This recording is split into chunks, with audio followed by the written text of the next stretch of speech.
यह अब तक की सबसे दर्दनाक मौत थी जो मैंने देखी थी। देखते ही देखते नकाबपोश व्यक्ति ने महिला के छोटे से मुंह में 100 सिगरेट ठूंस दी और जैसे ही उसने उन्हें जलाया, महिला ने असली फेफड़ों के पार जाने का एहसास किया। निकोटीन की भारी मात्रा फेफड़ों में भर गई और महिला तुरंत कांपने लगी, तड़पने लगी। उसका पूरा चेहरा असहनीय पीड़ा बयां कर रहा था। आखिरकार गहरे धुएं से घुटकर वह बेहोश हो गई। लेकिन नकाबपोश व्यक्ति यही नहीं रुका। उसने महिला के दोनों कानों में बड़े लाल स्पीकर लगा दिए और वॉल्यूम बढ़ा दिया। तेज आवाज ने उसे झटके से होश में ला दिया। आवाज बढ़ती गई और कुछ ही देर में उसके कान के पर्दे फट गए, यहाँ तक कि उसे खून से सने पेशाब आने लगे। ज्यादा देर नहीं हुई थी कि उसकी मौत हो गई। लेकिन यह तो बस बदला लेने के खेल की शुरुआत थी। सबसे चौंकाने वाली बात यह थी कि यह निर्मम अत्याचारी व्यक्ति दरअसल खुद ही सबसे ज्यादा यातनाएं झेल चुका था। कुछ समय पहले महिला जब होश में आई तो उसने महसूस किया कि वह कसकर बंधी हुई थी। उसकी आंखें और मुंह ढके हुए थे। जब उसने महसूस किया कि वह हिलडुल भी नहीं सकती, तब उसे एहसास हुआ कि कुछ बहुत बुरा होने वाला है। वह घबरा गई। उसने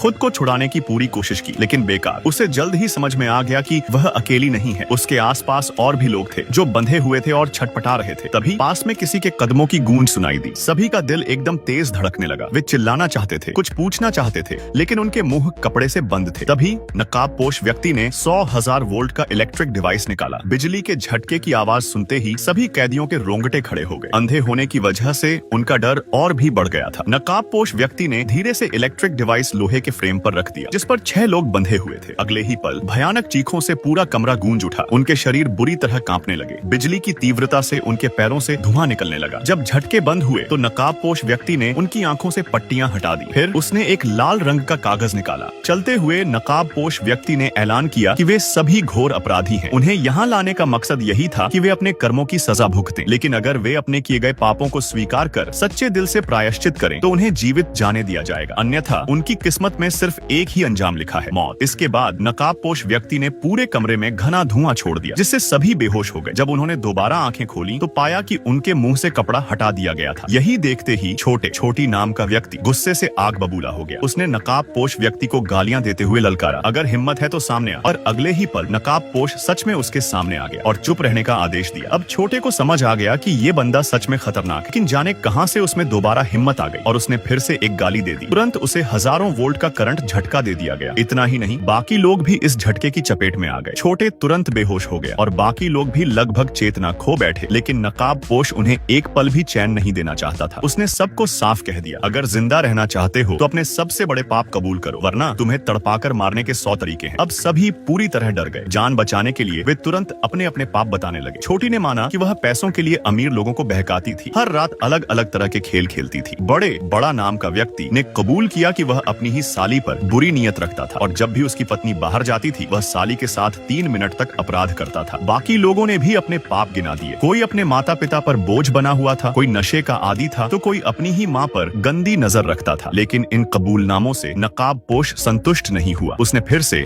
उन्हें बिजली के झटकों की यातना दी। जब तक कि इलेक्ट्रिक डिवाइस की बैटरी खत्म नहीं हो गई, तब तक यह सिलसिला चलता रहा। फिर जाते जाते उसने धमकी दी, अच्छे से सोच लो, अगर अगली बार जब मैं आऊं और तुम्हारे जवाब सही न हुए तो तुम सब मारे जाओगे। नकाबपोश के जाते ही छोटे का गुस्सा फूट पड़ा। वह गालियां देता हुआ बचने का तरीका खोजने लगा, लेकिन चाहे जितनी कोशिश कर लें, लोहे की जंजीरें इतनी मजबूत थीं कि कोई भी उन्हें तोड़ नहीं पाया। जैसे ही उन्होंने देखा कि वह भारी लोहे का फ्रेम उठाना असंभव था, सभी के दिलों में भय समा गया। यह सोचते ही नकाबपोश व्यक्ति एक बड़ी बाल्टी में भरी सैकड़ों पेन लेकर कमरे में दाखिल हुआ। बिना कुछ कहे उसने सीधे अविनाश की जांघों और शरीर पर बेरहमी से पेन घोंपने शुरू कर दिए। अविनाश दर्द से चीखने लगा। उसकी भयावह चीखें सुनकर बाकी सभी का खून जम गया। तेज चाकू जैसे वार और मांस चीरने की आवाजें उनके कानों में गूंजने लगी और वे सांस रोककर खुद को अगले शिकार बनने से बचाने की कोशिश करने लगे। अभी अचानक कमरे में फिर से एक जहरीला धुआं छोड़ा गया, जिससे सभी बेहोश हो गए। जब उनकी आंखें खुली तो उन्होंने पाया कि उनकी एक कलाई की रस्सी खोल दी गई थी। ऐसा लग रहा था जैसे नकाबपोश चाहता था कि वे कुछ करें। उन सभी ने लोहे का फ्रेम हटाकर भागने की कोशिश की, पर तभी राहुल की नजर एक चौंका देने वाली चीज पर पड़ी। वह वहीं ठिठक कर रह गया। वहाँ फर्श पर एक टूटी हुई उंगली पड़ी थी जो पूरी तरह खून से लथपथ थी। उसने हिम्मत जुटाई और जल्दी से एक पेन उठाकर उसे अपनी पीठ के पीछे छुपा लिया। जैसे ही नकाबपोश उसके करीब आया, राहुल ने अचानक उस पर हमला कर दिया। लेकिन अगले ही पल राहुल स्तब्ध रह गया। वह कांपते हुए वहीं बैठ गया। उसकी आंखें भय से चौड़ी हो गई। उसका दिल तेजी से धड़कने लगा। उसे डर था कि नकाबपोश अब उसके साथ भी वही करेगा जो उसने अविनाश के साथ किया था। लेकिन इस बार नकाबपोश ने कुछ नहीं किया। वह नाराज नहीं हुआ, बल्कि शांत भाव से खड़ा हो गया। फिर उसने उनके सामने एक कागज का टुकड़ा डाल दिया। उसने कहा, अगर तुम्हें डर है कि कोई तुम्हारे गुनाह सुन लेगा तो इसे लिख कर दे दो। अगर मैं जवाब से संतुष्ट हुआ तो मैं तुम्हें छोड़ दूंगा। सभी ने दिमाग पर जोर डाला, पर उन्हें समझ ही नहीं आया कि नकाबपोश आखिर उनसे क्या सुनना चाहता था। वे इतने हताश हो चुके थे कि उन्होंने पैसा, शोहरत और यहाँ तक कि अपने शरीर तक नकाबपोश को देने की पेशकश कर दी। बस उन्हें छोड़ दिया जाए। पर चाहे वे कितना भी अमीर हो, चाहे उनका रुतबा कितना भी ऊंचा हो, चाहे वे दुनिया की सबसे खूबसूरत महिलाएं क्यों न हो, नकाबपोश टस से मस नहीं हुआ। यह सुनकर सिमरन क्रोध से चिल्ला उठी, अगर तुझे पैसे नहीं चाहिए, ना ही तुझे खूबसूरत लड़कियों में दिलचस्पी है, तो फिर तेरा असली मकसद क्या है? पर उसका यह सवाल उसे भारी पड़ गया। फिर से जहरीला धुआं छोड़ा गया और वे सब फिर बेहोश हो गए। जब उन्होंने अगली बार आंखें खोली तो उन्होंने पाया कि पार्वती नाम की लड़की अब इस दुनिया में नहीं रही। उसके दोनों कानों के पास बड़े बड़े स्पीकर बंधे हुए थे। उसके होंठों से झाग निकल रहा था। उसकी शर्ट खून से भीग चुकी थी। ऐसा लग रहा था मानो जबरदस्त ध्वनि तरंगों ने उसे धीरे धीरे मार डाला हो। उसकी लाश देखकर अजय पूरी तरह डर से पागल हो गया। अब जब नकाबपोश दोबारा कमरे में दाखिल हुआ तो उसने पार्वती की लाश को घसीटते हुए बाहर निकाल दिया। यह देखकर सभी के रोंगटे खड़े हो गए। अब सिमरन से और बर्दाश्त नहीं हुआ। उसने गुस्से में चिल्लाकर कहा, तू ना पैसा मांगता है, ना औरतों में दिलचस्पी रखता है, तो फिर हमें यहाँ क्यों कैद किया है? लेकिन नकाबपोश चुप ही रहा। उसने सिर्फ इतना कहा, तुम्हें खुद इसका जवाब ढूंढना होगा। सिर्फ सही जवाब लिखने पर ही तुम यहाँ से जिंदा बच पाओगे। और फिर से जहरीला धुआं कमरे में फैल गया। निर्दय न्याय छोटे श्वाई ने गिड़गिड़ाते हुए माफी मांगी, लेकिन मास्क पहने व्यक्ति को जरा भी दया नहीं आई। उसने धीरे धीरे लोहे की छड़ उठाई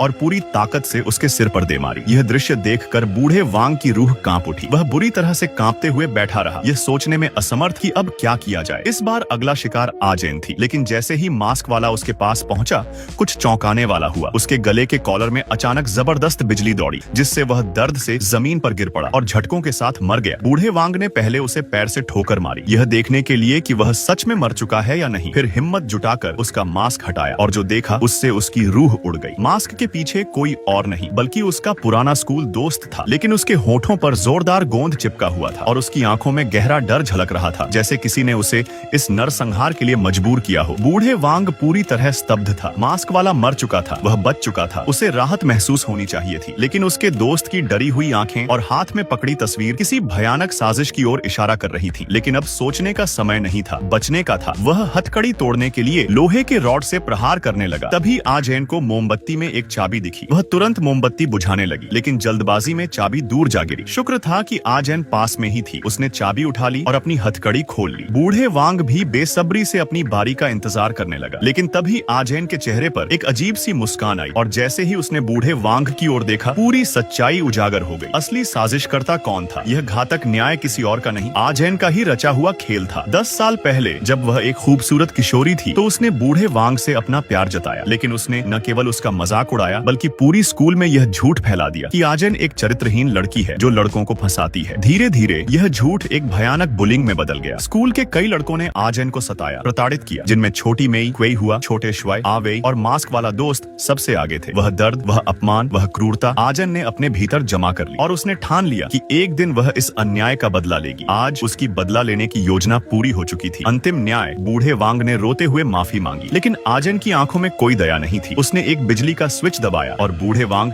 जमीन पर तड़प उठा। फिर उसने कमरे में जहरीली गैस छोड़ दी। आजैन ने बूढ़े वांग के पास बैठकर उसकी ओर देखा। कहीं न कहीं वह अब भी उससे प्यार करती थी और इसी कारण उसने उसे अकेला मरने नहीं दिया। वह उसके साथ मरने को तैयार थी। बुलिंग का कड़वा सच, आजैन की त्रासदी केवल एक कहानी नहीं थी। यह कोरियाई स्कूलों में हो रही वास्तविक घटनाओं का प्रतिबिंब थी, जहां पीड़ित को न्याय नहीं मिलता और अपराधी बिना सजा के बच जाते हैं। जब कानून पीड़ितों को न्याय देने में असफल हो जाता है तो कुछ लोग खुद ही न्याय का हथियार उठा लेते हैं। आज की कहानी यहीं समाप्त होती है।